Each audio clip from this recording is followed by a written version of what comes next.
دنیا میں رہنے کے دستور کو دین کہتے ہیں۔ واہ، دین کوئی بالکل مافوق الفطرت چیز نہیں ہے۔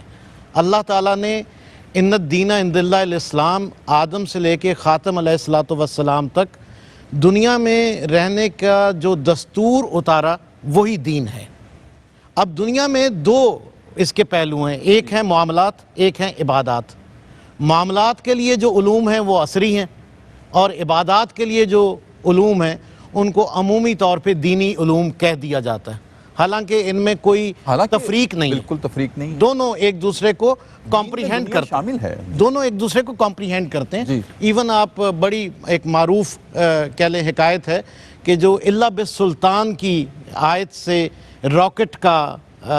نظریہ لیا گیا کہ ایک مخروطی شکل کی تشکیل جو آسمانوں سے نکلتی ہے اور سفر کرتی ہے خلا میں، تو یہ بالکل ایک دوسرے کے ساتھ انضمام رکھتے ہیں، یہ ان میں تفریق ہے نہیں۔ ہوا یہ دراصل کہ ہم نے علم کو عمل سے جدا کر دیا۔ جہاں بھی چلے جائیں، مدرسوں میں چلے جائیں یا ہماری عصری علوم کے یہ جو جامعات ہیں جنہیں ہم کلیات، کالجز یا یونیورسٹیز کے نام سے جانتے ہیں، تو وہاں پہ ہوا یہی کہ جو اساتذہ اکرام ہیں وہ یونیورسٹی کی انیکسی سے نکلے اور وہیں واپس چلے گئے۔ باہر معاشرے میں کیا ضروریات ہیں، باہر معاشرے کی کیا حاجات ہیں، ان میں کس طرح سے تربیتی پہلو کو اجاگر کرنا چاہیے، اس کی تعلیم ہمیں لینی تھی مواخات مدینہ کے فوراً بعد صفہ سے۔ صحیح۔ صفہ دراصل مسجد نبوی کی جو تاریخ ہے، اس کے عقبی شمال میں ایک چبوترا تھا جس کے اوپر کھجور کے پتوں سے بنی ہوئی ایک چھت تھی اور برآمدے سی شکل اختیار کر گیا تھا۔ اس میں وہ صحابہ اکرام مہاجرین جو تشریف لائے اور مالی طور پہ یعنی جن کی معیشت کمزور تھی، رسالت مآب صلی اللہ علیہ وآلہ وسلم نے انہیں اس چبوترے پہ اپنا تمدن اختیار کرنے کی وہ ہدایت کی۔ ان میں سب تھے، بلال محمدی بھی تھے، میں تو حبشی نہیں کہتا کیونکہ رسول اللہ صلی اللہ علیہ وآلہ وسلم کے لیے سب کچھ قربان کیا، تو بلال محمدی بھی تھے، سلمان مدنی بھی تھے، میں انہیں بھی فارسی نہیں کہتا کہ فارس تو وہ چھوڑ آئے، اسی طرح بلال ابن ریاح بھی تھے، اسی طرح مقداد بھی تھے، عبداللہ ابن مسعود ثقفی بھی تھے، یعنی 70 سے لے کے 400 تک کی تعداد ملتی ہے اصحاب صفہ کی۔ یہاں جو صفہ کی کہہ لیں ایک بہت امتیازی وصف ہے وہ ہے تربیت، اور تربیت لَقَدْ كَانَ لَكُمْ فِي رسول اللہ اسوۃ حسنہ، کہ رسالت مآب صلی اللہ علیہ وآلہ وسلم کو سامنے رول ماڈل دیکھتے ہوئے ان جید باوفا مخلص صحابہ اکرام رضی اللہ عنہم نے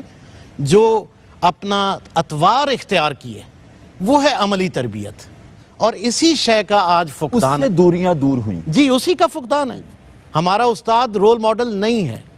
ہمارے استاد کو رول ماڈل ہونا ہے، جو وہ پڑھا رہا ہے اسے وہ ایکٹ کر کے دکھانا ہے۔ اگر وہ ایکٹ کر کے نہیں دکھا، یہی اقیم الصلاۃ کا فلسفہ بھی یہی ہے کہ جو صلاۃ میں تلاوت فرما رہے ہیں آپ اسے نماز کے بعد آپ ایکٹ کیجئے، تاکہ معاشرے میں اب الحمدللہ رب العالمین قائم کیسے ہوگا کہ معاشرے میں اتنے ممد اور معاون ہوں آپ کہ لوگ آپ کا شکریہ ادا کرنے کے لیے منتظر ہوں جب آپ صلاۃ کے قیام میں ہوں۔ واہ واہ، ٹھیک ہے نا جی، فالو کریں آپ، فالو کریں۔ اور قرآن بھی یہی تعلیم دیتا ہے کہ لِمَ تَقُولُونَ مَا لَا تَفْعَلُونَ، تفعلون، جو تم کہتے ہو وہ کرتے کیوں نہیں ہو، اور افلا یتفکرون، افلا یتدبرون، افلا تعقلون، تم تعقل کیوں نہیں کرتے، تفکر کیوں نہیں کرتے، تدبر کیوں نہیں کرتے کہ یہ جو قرآن ہے اس پہ عمل کریں۔ اور وہ سورہ فرقان کی آیت ہے نا 30ویں کہ وَقَالَ الرَّسُولُ